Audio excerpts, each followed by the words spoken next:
Luca Nation, I'm going to kick things off. My sister I wish you could have seen what just happened. She literally just tripped over the rug and fell and ate it. But that's irrelevant. The timing couldn't have been more weird. But Luca Nation, welcome back to your fractional episode sponsored by Collectable. My job today as your host, I'm going to keep this thing on the rails, but I want to show you something. My co-host, the guy across from me here, absolute heater. Anything he touches turns to gold. So I'm excited. He did a King little Midas research. right here. He's got some good stuff. King Midas. I'm curious. I got my own shit, but I'm curious. We got this fractional data. I could go through some stuff. It was a positive week. One thing that stuck out was ultra modern back up. And ultra modern is like the gambler's gene, right? It's the people who want to have a little speculation. So that's the one thing that stuck out for me, Cage. How you doing this evening? Modern baseball is what stuck out for me. Did you see the jumps in some of the Bowmans? That's the stuff that stuck out to me. That while football playoffs are about to start, the savvy investors have now levered themselves into the baseball and baseball stuff we've been talking about for a while. We've been saying this was going to happen, and to take a look at like the Bowman prospects, like Gleyber Torres, who we mentioned a couple weeks ago. This week was up 56%. Seager Orange up 34%. Acuna Gold up another 3%. Interesting stuff to see those cards moving up the way that they were, especially with the potential for a work stoppage.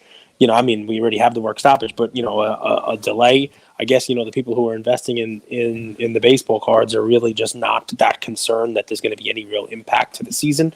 I tend to agree with them. But that was the most interesting. That and last week's trading ended before last night's 47-17 Buffalo Bills blowout of New England. And did you see what happened with the Josh Allen, Prism Gold last week? And, what may happen now with them putting on that type of performance during the playoffs also. Let's talk about that. So the Josh Allen Gold, BGS 9.5, up 100%.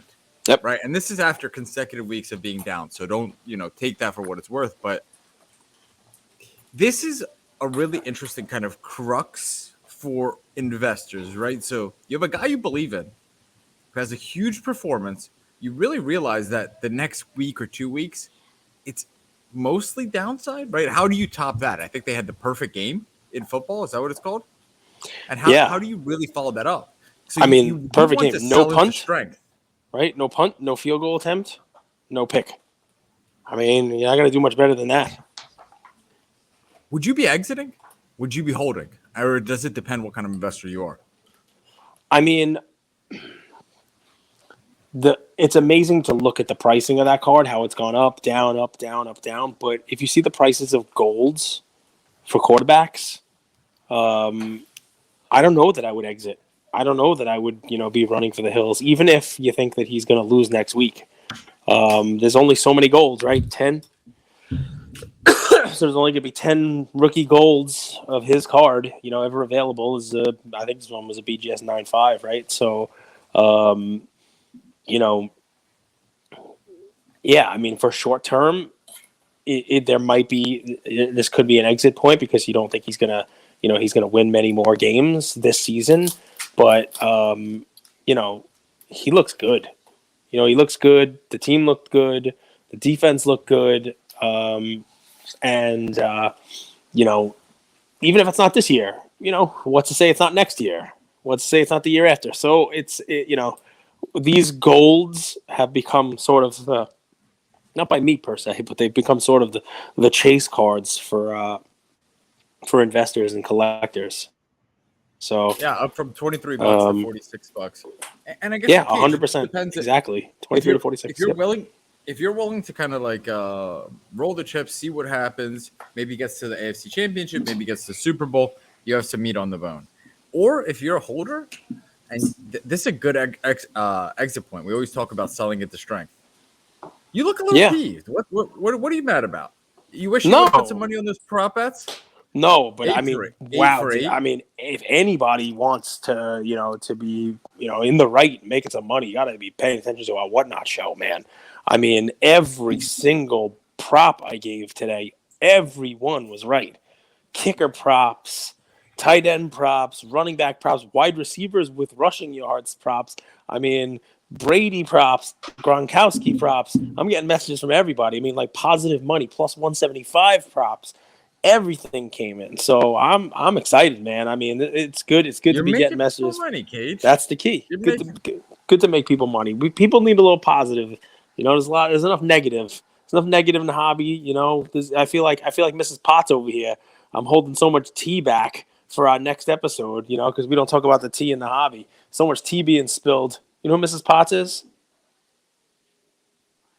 No, you know who Mrs. Potts is? No, from Beauty and the Beast. She's like a teapot.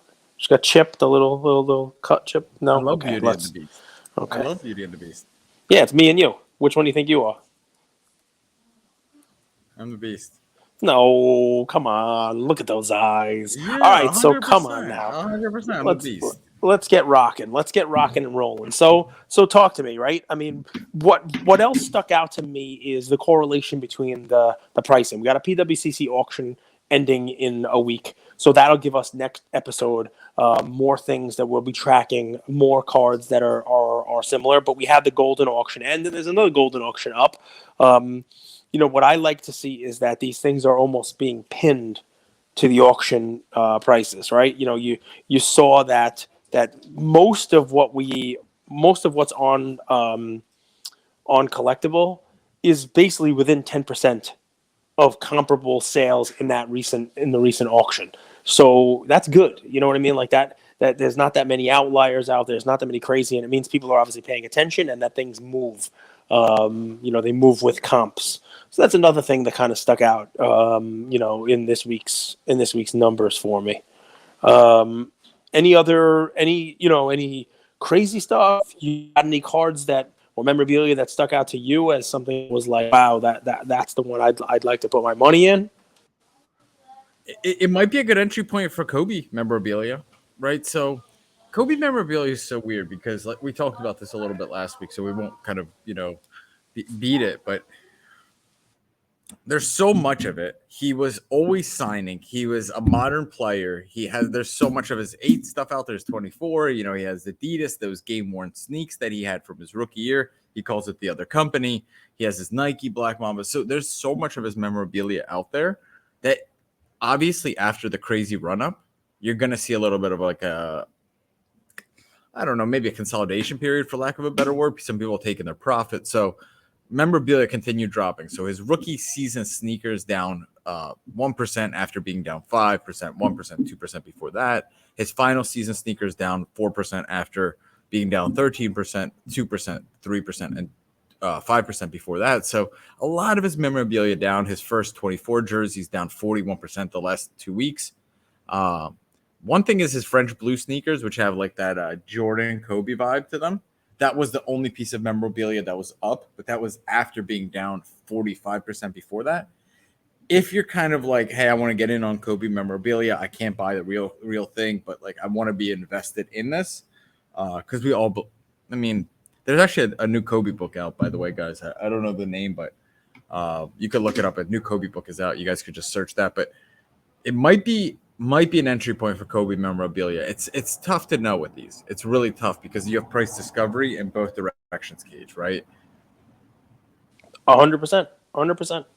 Yeah, I mean, listen, some of them were up, some of them were down. And we talked about it last week. It really does depend on which one you think is the one to go after, right? I kind of like the blue shoes. They call them French blue, right? Not Carolina blue, right? Otherwise it'd be too swing the pendulum over towards Jordan, right? So, that's an interesting thing. Yeah, man. I mean, listen, couple of fun things. We got Zion, Blue Prism, BGS sliding another 5%. He's still not back.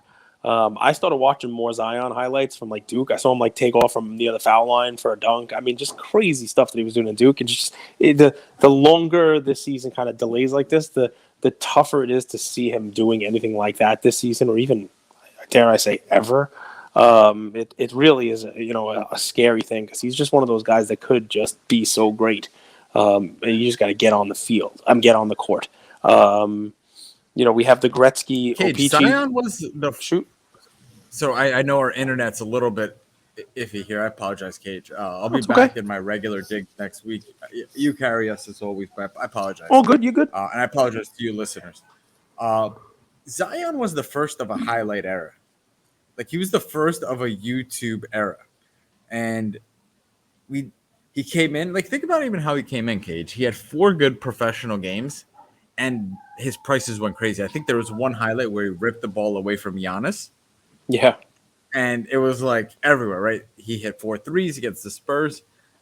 But really, what has he done, right? Like the question, like if you kind of peel back the curtain, even when Zion plays, he's a good player. He's a good player. He's a Julius Randle type of player. But if you kind of strip away the hype and that potential upside that was baked in with all of the hype, not actually fundamental to him as a player, I don't know, man. I don't know if his prices ever regain where they once were.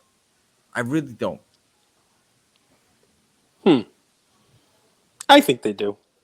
I mean, Luka's National Treasure 1010 is still selling for $1 million almost, you know?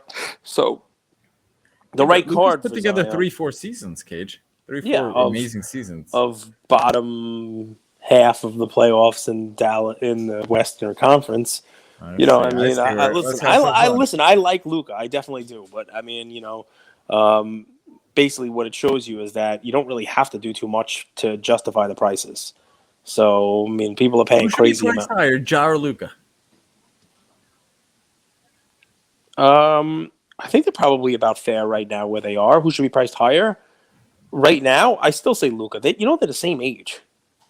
And Luka has another year under him, and you can flip that both ways, right? Some people say he's got another year under him, so his career numbers are going to be better because he's got another year of counting stats and you name it.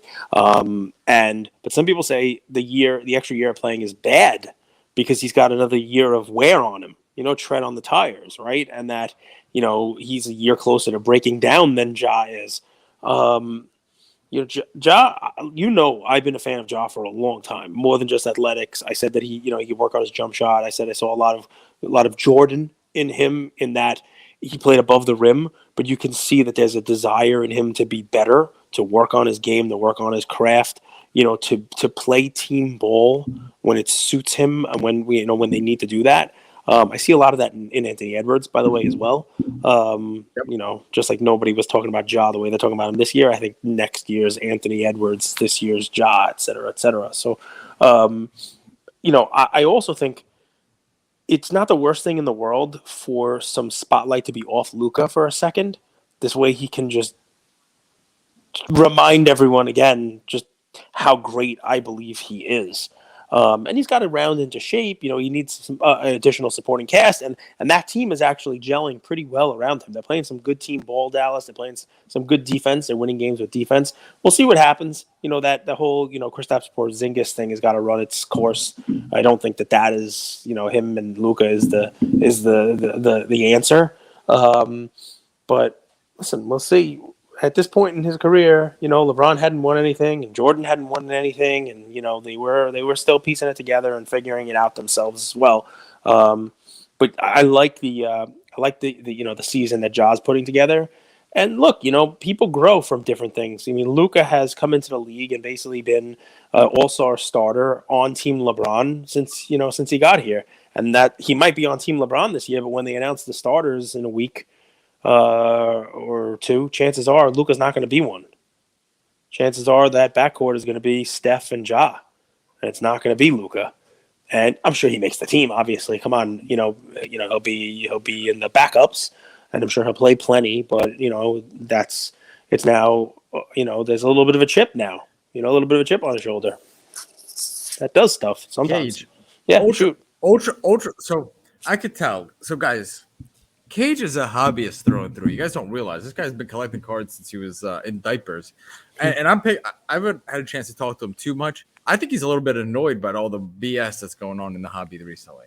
I am, and we can talk about it a little bit. I mean, it's not the show for it, but you know what? It's good without even getting to the specifics into the BS of the hobby. That's all this crap that's going on, all the fake cards and all the the drama and you name it. If you listen to our show, I started talking about this week. I started talking about how I'm going to start giving examples of what I call store of value. No one wants to put their money in cash right now. People are putting their money in Bitcoin. People are putting their money in NFTs because it's an alternate asset class, right? People are putting their money all over the place. I think the right cards are also a great hedge against inflation.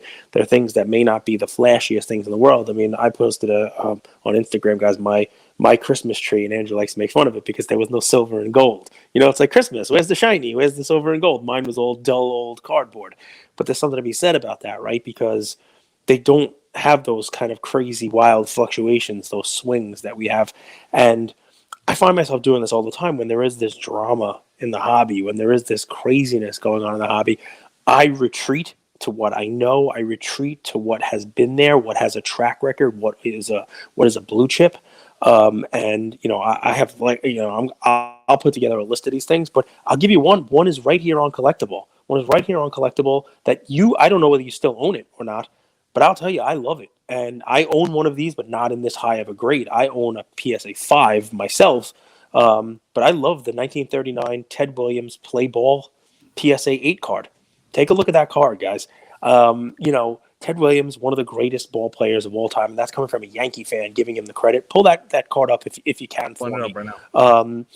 I mean, this is a guy who, we all want to invest in people that make movies about. There have to be movies about Ted Williams, and there should be more. Lost time fighting war for the country, batted 400, just one of the greatest to ever pick up a bat and play baseball. And look at this card, this 39 play ball Ted Williams. Now, I bring this one up for a couple of reasons, right?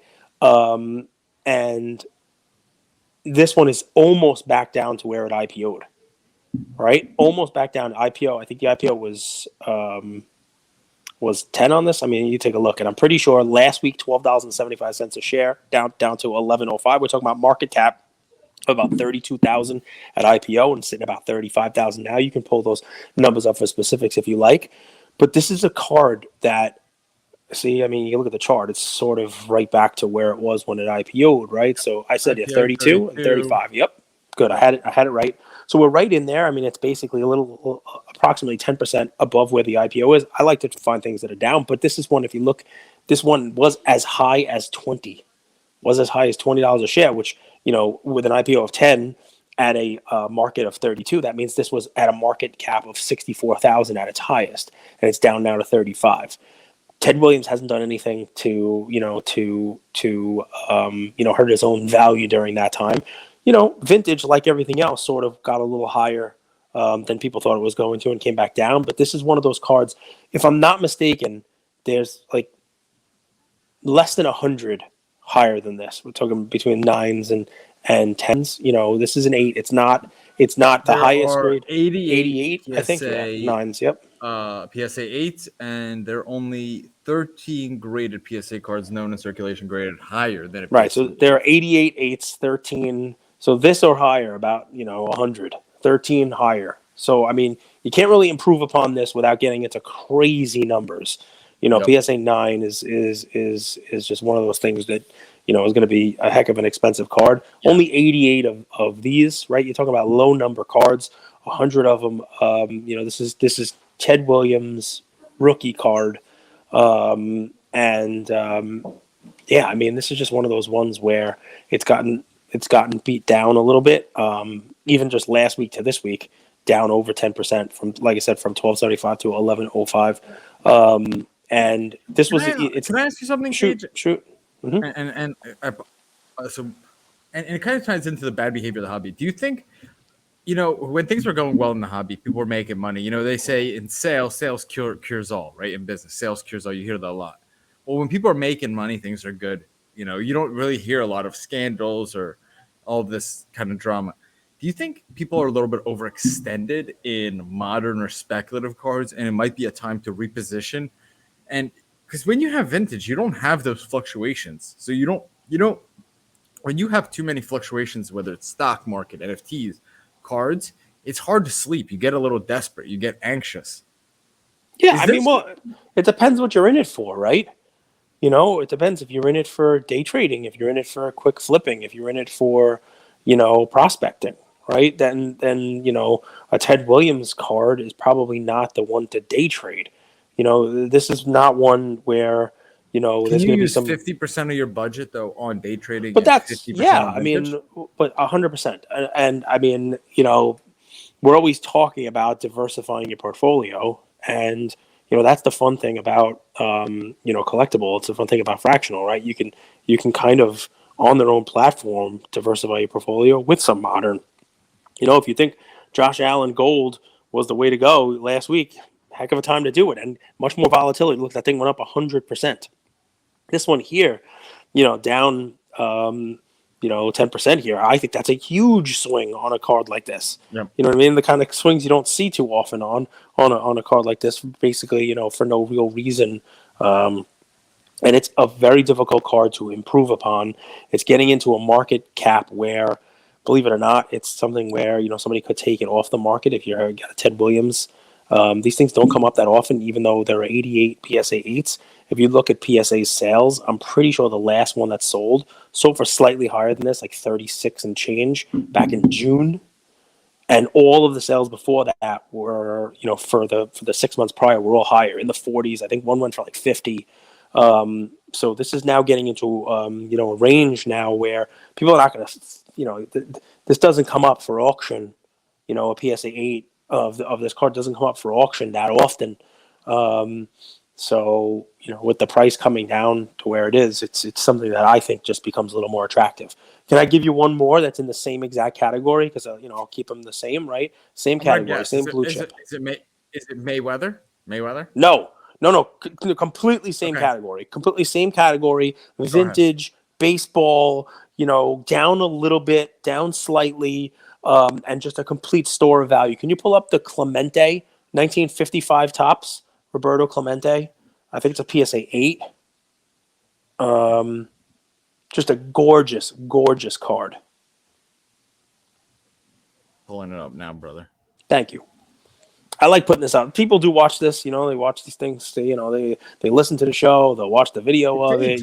Now we got a team clipping this stuff, putting it up on stories. Here you are, giving, looking all serious. If you guys didn't see our story from the last 24 hours, Cage is looking all serious, talking about the whole Pokemon case. Kind of, I was intimidated a little bit. I don't try to intimidate anybody, but some of the stuff you got to take seriously. It's a couple $1 million, man. I don't know how people take this so lightly. $3.5 million. I'd be on the horn with J. Edgar Hoover. Look at this card. Just an absolutely gorgeous card, man. 1955 tops, Roberto Clemente, PSA 8, centering Nicely on centered. this. Corners are great. I mean, just a real nice 8. Now throw up the stats on this one, right? So if you look at the chart, this one is now, it IPO'd at 76,000, approximately 79,000, I think is what it was, right? 79,000, and it's down to 72,000. So it's basically 10% off of the IPO. Last week, it was trading at exactly the IPO price. Closed this week at 9.2, so slightly below. This is at that 72,000. So here is a Roberto Clemente 1955 tops PSA 8. Just a gorgeous, gorgeous card, and it's below the IPO price. Looking in here at a $72,000 market cap on this one. It's, a real nice card. Clemente is, one of the few people that they teach in school. He's the Major League Baseball Citizenship Award. People get the Clemente Award, or, people,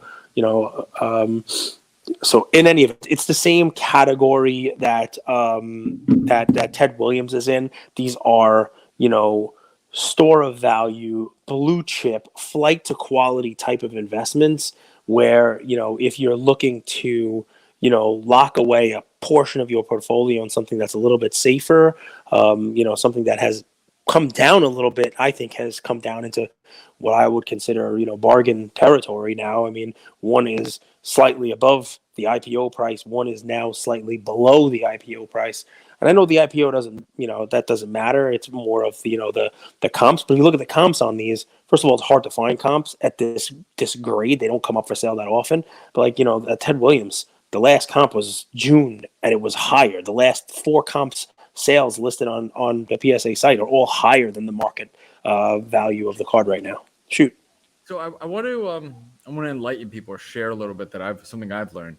So let's break that down. Why are these safer stores of value? All right. Why are they safer?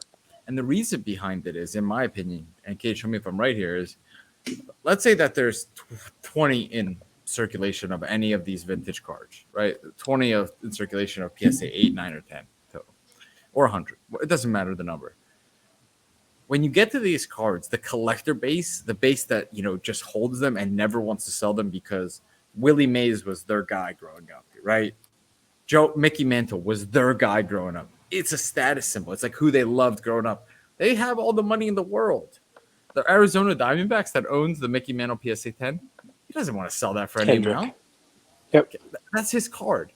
So when you get to these types of cards, these vintage cards, the people holding them, not all of them, but a percentage, they're true collectors. And they don't want to part with these cards for any reason unless, they pass away and then the trust sells them, right? Or they get into some serious financial delinquency and they have to sell. I mean, especially Roberto Clemente. Correct. Yeah, especially Roberto Clemente, especially Ted Williams.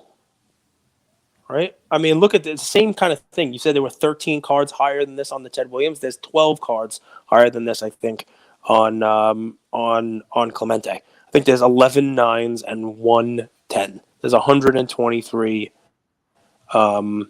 8s, and it looks like there's 3 8.5s. I mean, just amazing, right? Just an amazing card. And, listen, 55 Tops is just a gorgeous set design too. I mean, I'm partial. It's got some great cards in it. It's got Sandy Koufax's rookie is in this set also. Just some really nice cards. And I mean, those were the two that stuck out to me. Just, when I go back to my roots on vintage because of the market cap being what it is. And because of the fact that they just don't come up for sale that often. The last one of these was an eBay one that was right in this range, mid to high 60s. The last Heritage auction was November 20th on this. We've talked about that auction because it had a lot of good sales.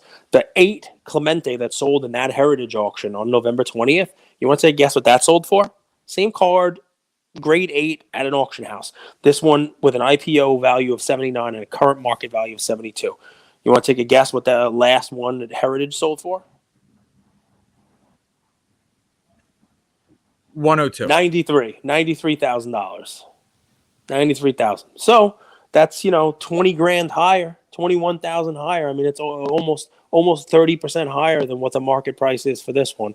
So they don't come up that often. I think a few of them sold last year, including an 82,000 at Mile High and a 99,000 at Golden Auctions in August. So to me, like you've explained it very, very well. Store of value, good place to put your money, offset your more risky stuff. I had 2 more that I looked at that I thought were bargains. I don't want to completely steal, the whole time here. You want to bounce it off to you. Bro, you're on fire. You're on fire. Why would I steal it from you? I have one I want you to pull up, and I want you to tell me about this card and tell me what your thoughts are because you are the basketball expert, right? And this guy, there are people out there who say that his cards are undervalued, that he doesn't get enough love. And to me, this card is one that I believe just hit a new low. Can you pull up the Dwayne Wade 03 Ultimate Auto BGS 10? Hey, and then I'd like to hear we have a group chat going. So, and one of our teammates, Manny, asked, who does Clyde Drexler remind you of? And you said Dwayne Wade. You stand by that? Yeah. I love it. Why is that? Is it because defensive? Just the way they played. Just the way they played the game, right? Just the way that they played the game, right? Stat sheet fillers, got the rebounds, got the assists. We're not what you would call deadly 3-point shooters, although Drexler wasn't that huge part of a game back then. Good team ball players, guys who did not need the spotlight to play. There was a personality, part of it that also I took into account. But take a look at the market cap on this. It's only $28,000 right now, right? I mean, this was one that for a black label BGS 10. This was one down this week from $7.95 a share to $6.75 a share, right? I think this one when it IPO'd at 10 was like 41 and change market cap, and now the market cap's like what, $28,000, Yep. which means it's down, about a third from where it IPO'd. Very difficult to comp something like this because of the black label, right? But I think, two things, and you tell me what you think. The black labels, I think they carry a heck of a premium. People like those things. They're pretty rare. And Yep. talk to They me look about Dwayne cool. Wade. Talk to me about Wade. Is he one of these guys that just doesn't get the love that he should in the hobby? So here's my theory on Wade. So you have like your career, you have your right after your career, and then you have like your legacy. I think he's in this awkward period of like right after your career, you start doing like, he's doing a game show. He's on TNT sometimes, right? He's doing a little bit of content here. He's releasing a line. And that alienates some people. Obviously, his true fans love him, but it alienates some people. But if you think 10, 15, 20 years down the road, this guy is revered as a true winner, right? So right now he's in this awkward period where he already has his true fans. He doesn't have very many new people coming in to buy his stuff. But I think if you fast forward 10, 15, 20 years, his legacy, kind of how time does its thing, he becomes the Oscar Robertson, the Bill Russell, the Jerry West, whatever comp you want to use, right? He becomes that. He becomes a legend, not someone who we're constantly seeing on TV and running a game show, The Cube, and, In Culture, and then his son's playing all that stuff. I think that actually, believe it or not, sometimes that detracts. Like you see that with Shaq, Cage. He's in all these commercials, so you think like, oh, he's culturally relevant. But I think his cultural relevance might come at a point where he's not in the spotlight, right? When we revere them, and it's just really this interesting phenomenon. But that's what I think it is with Wade. All right. Listen, makes sense. I got one more, but I want to hear yours because the card I talk about next, that card and I, we have a sordid history. This card. Is it the LeBron Topps Chrome? No. No.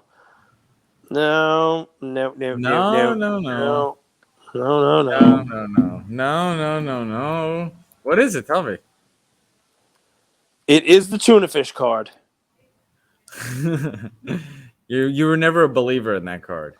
It is the tuna fish card. I am a believer at a certain price. You were never a believer. I'm a believer at a certain price point. I mean, the dude's a rapper now. He's a rapper. So what's the price point? It's getting to there. Pull up the 1994, I believe. Bumblebee tuna, Dwayne Johnson perforated for me, please. And you buy $33,000. Your buyer? Yeah, I mean, you have to look at the most recent comps on this card. First of all, this one IPO'd 45,000 market value. That's exactly me right there. They stole my picture. Cage riding the bike. I rode the bicycle and they put my picture there. So now this was one that IPO'd $45,000 market, $5 a share, 9,000 shares. Last week was 4.4, fell down to 3.7 per share, right? Which is giving a market cap of what, about 33,000. Now, what are the most recent two comps? There was a sale this past week, a Probstein auction of $46,100. And you think, oh, well, Probstein, who knows if it's going to get paid? Who knows what the story is? What's the deal? But the last golden sale in October was $47,900. So you have the last two comps sitting right there. You guys can check these if you want. They're on the PSA, webpage. Golden Elite from October, 48. A Probstein auction, 46. That's back to where they were back in April and May in Golden and PWCC, 47 and 43. They're not yet back to. I mean, people forget in February, one of the PWCCs sold for $90,000 on this allegedly, and then a Golden auction in that ended the first week of April sold for $79,200. Even before that was $45,000. So you're now getting into a range, low 30s, coming down maybe if this falls even slightly into the 20s. You're talking about a card that is most recently selling in the mid to high 40s, being priced on the Collectable fractional platform in the low 30s. It's now a value. Wow. Make sense? I mean, it makes total sense. I never thought of you as a believer in this card. I never thought of you as a believer in it. But I I like the see the card. You know, I was logic. going to buy it once. Remember, I was going to buy it. I think it went for Oh like no, the one that $25,000. I can't do the one that got away. I I can't do have the too one many. that There's got away. no the one. It's the 100 that got away from me. That's what it is. Too But, many. There are more that got you away ended than I up, catch. but you ended up with the best. So Yeah. how can you even That's, complain? are you talking about yourself? You mean I was yourself? talking about your family, but actually, yes, I think you're Yes. talking about me now. There you go. All right. Well, that's so my August, 4. What stuck out for you, man? I have more questions. So Mayweather, Shoot. cardboard relevant or not? I watched a video of one of his fans basically falling to pieces when they got to meet him. You know, anybody who has that kind of an effect on people, who's going to have that sort of fandom, you know, is relevant to a certain degree. He's not relevant to me.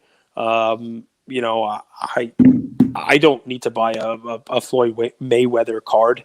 You know, I think that's a card that got ahead of itself. So it's someone who has an incredible track record professionally, and I do agree that he has a rabid fan base. But I don't think he wins over new fans, if that makes sense. I apologize. I'm putting you to sleep, Kate. you I'll let are, you go man. right after this. I apologize. Got a little over its skis, the Mayweather, huh? A little bit over its skis. A little bit over its skis. Lastly, two things. Mayweather to me does not strike me as somebody who is going to have a lasting legacy in the sport, right? Mike Tyson, clearly, right? You know, great champ, huge stories, stays relevant now. You know, Mayweather, he has this like it's about the money kind of thing, and you know, you imagine he's going to make his money while he can, and then just be done. You know, he doesn't have sort of a Muhammad Ali, Cassius Clay type of vibe to him.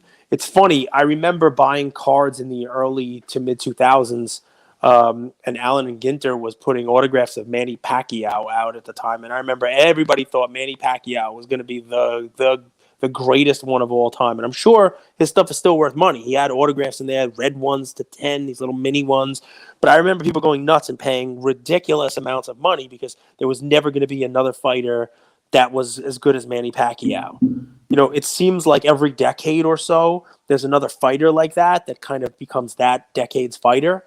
But in order to justify the prices, you have to be a multi-decade fighter, a generational / someone who's gonna, you know, be there with a legacy that, you know, is beyond just, you know, fighting now. And a lot of people would say he's tarnishing it with these kind of like joke fights that he's doing towards the end of it as well. I personally don't care about that. You know, I think you're right. The reason why this card was one of the bigger losers of the week, with it being down 45% after a solid prior month, was because of that solid prior month, I believe. I think the thing ran a little bit further than it probably should have. Next. The Peyton Manning helmet. We talked about this a little bit on Whatnot. Drew Brees or Manning, who has a stronger legacy long term. Yeah, I think it's Peyton. I mean, they're both staying relevant. They're both staying on television. I kind of like the Peyton Eli, you know, brother thing as well. I mean, I think that's really funny. They're kind of everywhere. I saw a really funny commercial. Was it for Doritos just now? It wasn't Peyton. It was Eli. But it was Eli, and they were singing a song. There was an Olivia Rodrigo song. And they got Terry Bradshaw on the top of the bus. The bus is driving the bus. They got Terry Bradshaw singing like a lunatic. He's just insane and really funny too. You know, is that where they ripped the living room out from the house? That commercial? I don't think so. I think it's the bus driving a bus, and they're singing in the bus. It's Eli Manning singing. Good for you. Don't make me sing, man. I'm sick this week. You look like you're recovering. You look You're better. happy, healthy. Color back in your face. Anyway, so I like Peyton. And guys, there was one episode a while back where I just took it and ran and didn't let Andrew get a word in edgewise. And it was sort of like, is Tom Brady really that good? And it was a whole episode about how Peyton Manning doesn't get the love that he should get. One of our listeners, Drake, it was like his favorite day of the year because he's a huge Peyton Manning fan, right? So he's like, this is it. This is the best episode ever. Dude, don't ever do another episode again. 17 game season. No one came close to 55 touchdowns. It's true. It's very true. Do you want to talk about how great Brady is right now for a second? Because there's a lot of his stuff on Collectibles, a lot of his stuff all over the place. But let's talk about how great Brady is. When he had 50 touchdowns, it was 2007. That's 15 years ago. And as a 43 and 44-year-old, he has now, for the first time in his career, had 40 touchdowns in back-to-back years. As a 44-year-old. His big 50 touchdown season was 15 years ago in 2007, right? The vast majority of quarterbacks who were playing back then are not in the league, and he is out there throwing 40 touchdowns, leading. I know I know the narrative is Rodgers MVP to lose, and I know the team did very, very well, but Brady has Rodgers beat in almost every passing category. He has more touchdowns, he has more passing yards. He had more completions. He had more, almost everything. So, I mean, just an amazing year for the guy. But the point that's being made here is, if it wasn't for Brady, we'd be talking about Manning as a I mean, it's funny how that stuff happens, right? There is that one guy, that rivalry, that, it's just one guy who has your number. And, I mean, Manning was fantastic. Brady was just slightly better, It's funny. Brady has Manning's number. Eli has Brady's number. I mean, a much smaller sample size, but yes. Yes. Okay, but that's you know all I what's got cool? for you, man. We had on Leland's auction this week, and he started talking about the game used memorabilia and how it's where people are starting to look. That Peyton Manning helmet is just one of those that how many of them do you see? You know what I mean? How many Peyton Manning helmets do you see available for trading, right? How many of those do you see available for purchase, right? So we talked about this when it first became available. We talked about it, and it shouldn't surprise folks that it's up another 11% this week after being up 17% last week. Peyton Manning is still there. He's still relevant. He's out there, and the Manning family remains as relevant as crazy. I mean, Arch. That's probably going to be the third generation Manning get drafted in the first round. It's going to be interesting. Let me ask you this then: football and a helmet. What would you rather have? Game used Tom Brady football, game used Tom Brady helmet, game used Peyton Manning football, game used helmet. Helmet. Me too. I think helmet is that item. It's that item, in my opinion, for football. I think this thing has a tremendous amount of potential. That doesn't mean go out and FOMO buy after, what do we have here? It was up 11% this week, 18% the week before, 14% before that, 5%. So you could wait and be a little patient, but I think this is, if you're a Manning collector, if you're a believer in Manning, this is a buy, in my opinion. I love it. I mean, this week, if we're talking about game used, on Thursday, Wilt Chamberlain 1972 Lakers jersey opens for early access. $0 retained, 280,000 market cap, and we've seen what Wilt's stuff has done. This is now a Lakers jersey, which is interesting. I would say, obviously 72. Philly. It's not an early. Yeah, you'd think Philly, but look at what the cards of LeBron in a Lakers jersey are doing. Look at what they're selling for. Look at what that gold prism LeBron sells for with the Lakers stuff. People like Lakers stuff, man. It shouldn't be discounted. So I wouldn't be surprised to see that one do really well, because people do like Lakers for the from a historical perspective. So real quick, guys, on Tuesday you have the Mickey Mantle 1952 Topps PSA 10. It opens for early access with a market cap of $290. PSA 7. PSA 7. I apologize. Mm-hmm. We have a few other early access. Bobby Orr has been IPO'd, 1970 game used jersey. Tom Brady NFL debut ticket, PSA 7, IPO'd last week. Oscar Robertson rookie jersey, and the Jordan, Kobe, LeBron Magic quad auto, IPO'd last week. The LeBron rookie game worn sneakers, 32% remaining in the IPO. Not a lot of love currently, but I think that's one of those things that's like a slow mint in NFTs.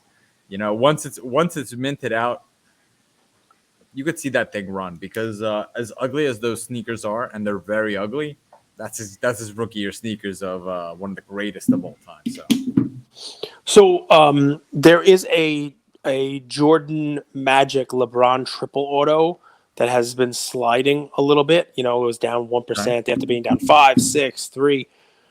The first thing, I was trying to figure out why would the price on that slide? Why is that one going down? And I don't know whether this is the case, but if you offer me a triple auto with Jordan, Magic, LeBron, or a quad auto with Jordan, Magic, LeBron, and Kobe, I want the quad. You know what I mean? If you're going to give me the option between the three of those guys or the three of those guys plus Kobe on a card, I'm going to take the 4. And this week, the Jordan, Kobe, LeBron, Magic quad auto opens exclusively in the app early access. So maybe the reason it's down is because people know this quad is coming, and maybe they're getting their powder ready to buy into the one that's going to have Kobe on it as well. I don't know, but it's kind of what I thought when I saw that one coming up. Also this week, Oscar Robertson rookie jersey. Those. Oscar Robertson rookie jersey coming up this week. Open for exclusive in-app early access to. Did you say Russell Westbrook? No, Oscar Robertson. Oscar Robertson. Gosh. The big O. Oscar Robertson. Big O less now that people have compared him to Russell Westbrook. It's my fault. I know it's not the right. Only because of the triple doubles. Only because of the triple double for the season. That's why they got compared. Would it be better if if Luka goes out there and averages a triple double for a season and they compare him to Luka? Or, I'm trying to think who else might do. What's the account? Let me see if I can find this account. It was a great clip of Wilt Chamberlain talking about how ineffective and how pointless triple doubles are. And I can't. What do you mean ineffective and pointless? I mean, it's just it's people allegedly filling the stat sheet out to help impact the game. I don't think people. I mean, it's pointless if you go out there saying I'm going to get a rebound just to get a rebound. But if you're doing it in order to help your team win the game, it's just a counting stat. I'm not going to do it justice. He talked about how in his time there were 3 players that they were known for getting triple doubles, but how that didn't equate to wins. And he talked about how if you really watch the games, you know that those stats don't have an impact on winning. And I found that very interesting. Well, I mean, double-digit points is if you're an okay player, you're going to get more than 10 points in the NBA. So rebounds, a triple double. I mean, assists. They're pointless stats. They're the stats that matter. Assist, I will agree, but again, assist can be skewed depending on how much of the ball you hold in your hand. Yeah. Like if you hold the ball for 15 seconds of the shot clock and then you're the last guy holding it before someone shoots, and the rest of the team, let's say hypothetically your team averages 18 assists and you average 11 of them. And the Warriors, for example, average 27 assists as a team and Curry averages 6 of them. Just as an example. And rebounds is an interesting thing because if you want to say the stats don't tell the whole story, sure. I didn't say it. Yeah, Wilt said it. I'm trying to tell you guys there's a clip of Wilt Chamberlain, an actual clip, and I'll find it for you guys and I'll link it. I apologize. But it wasn't me. It was Wilt, and it was topical because it was talking about Russell Westbrook. Wilt and topical. Interesting. Topical. Like an ointment. You know what's interesting is you yawned 5 times during my talks, and I'm a little bit upset, and I'm going to cut this short. Listen, I'm going to yawn because Wilt said something. I don't remember exactly what it is, and so I'm going to paraphrase it. And then when I ask you about it, I didn't say it. Wilt Chamberlain said it. I promise. It was Wilt Chamberlain who said it. It wasn't me who said it at all. I just said big dinner. I'm a little yawning over here. Listen, a couple of little fun ones to note. Are you a buyer in Tiger Woods? You start to see that one start to creep up now that ESPN has already started making commercials for the Masters. You see that thing start to move up. Do you think that it's something you'd stay away from because playing in the Masters and him actually winning the Masters is a completely different thing? With him coming back, from the injury the way that he did, or you haven't even given it much thought. People love Tiger. They do. Tiger has a very loyal fan base, but performance-wise, I think the longer he plays, it might be taking away from him more than actually helping him because I don't think he's an actual threat to win, right? Health-wise, I don't think he's an actual threat. So I don't know the Tiger market well enough. I think that there are opportunities with the Tiger market. I don't know it well enough, but I would not catch run ups, especially leading up to tournaments, because I don't think he's I don't think he has it in him, man. There you go. Gotta love it. Listen, we have not seen Patrick Mahomes play yet, because as we record this, the Patrick Mahomes Chiefs and the Steelers game is about to start, or may have started already. There's a lot of Mahomes stuff on here. I guess keep an eye on that to see whether or not Mahomes looks like the dominant performer. Brady looked awesome today. I wouldn't be I wouldn't be surprised worried to about see. Mahomes. I think the Steelers might win today. Yeah, I guess we'll see that when we wake up in the morning. But I mean, a card like the 2000 SP Authentic Tom Brady, which was down another 3% this week after being down 11, 4, 10 in the weeks prior. Anybody who watched the Bucks play today and it didn't make a difference who was out there. Brady was sharp. To start that game off, just firing on all cylinders. And now they get next week the winner of tomorrow night's flawed game because of the way that it worked. Tampa Bay doesn't get Dallas now, which would have been an interesting rematch from early in the season. The reseeding now with San Francisco there. San Francisco is going to play against Green Bay, and that means the Bucks are going to get either an injured and beat up, probably no DeAndre Hopkins or hobbled DeAndre Hopkins Arizona team, or the Rams with Matthew Stafford. Neither of those teams scare me against Brady. So now you have it interesting. Yeah, you'll see tomorrow. Miller, They pay Jalen Ramsey and Aaron Donald pressuring Tom Brady. Nope. Tom Brady isn't mobile, man. He can't get out of he's not very mobile. And he's never been mobile though. Culture. It's overreact culture in the NFL, and you know that. When you see Josh Allen smoke the Patriots or Tom Brady smoke the rookie quarterback, rookie coach, rookie wide receivers, very young Eagles team, that's a little bit of overreaction. I mean, the only overreaction for me is I think you look better than I thought he was going to look. You're a Philly fan, and you thought that Eagles were probably going to play a little bit better than they did today, and they didn't. But it's not about picking. They went out there and they took the life out of him in the first half. I mean, just Tampa Bay basically took control of that game. Like I say, next man up, and maybe they get a little healthier next week. Maybe Leonard Fournette is back next week, and they can lean on the running game a little bit more, keep that defense a little bit more honest. Giovanni Bernard coming back adds a huge, huge weapon for them, especially against the pressure like Aaron. What do you do against Aaron Donald and Von? You run screens. You know what I mean? What do? You two tight end set. You let Mike Evans line up, and he can have Jalen Ramsey all day, and you run Cameron Brate and Gronkowski down the seam. I mean, I'm not a huge Brady lover. You know this, but I wouldn't be surprised to see some of the Brady cards that have been sliding reverse this week after his good performance. You're right. Is there an overreact culture? Sure, but I think the prices of the cards. Some love, Gage. Man. People don't realize that Gronk's a great catcher, but he's such a good blocker too.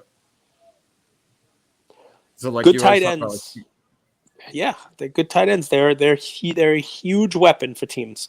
It shouldn't come as a surprise to see these teams that are succeeding, these teams that are moving forward. The Chiefs with Kelsey, even Buffalo. I mean, they got a great tight end there too. What's that dude's name? I forget his name. I'm an idiot. But exactly. These guys they are the teams that move forward. Usually have a decent enough running game, good quarterback, tight end.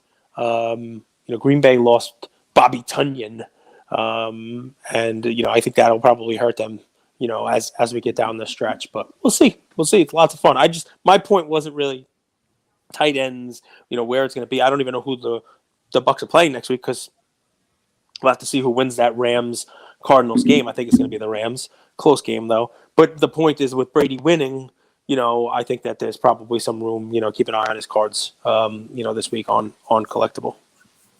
Cage. Yo. I love it. That's another episode. We'll be back tomorrow, guys. Fractional episode sponsored by Collectable. You're the man.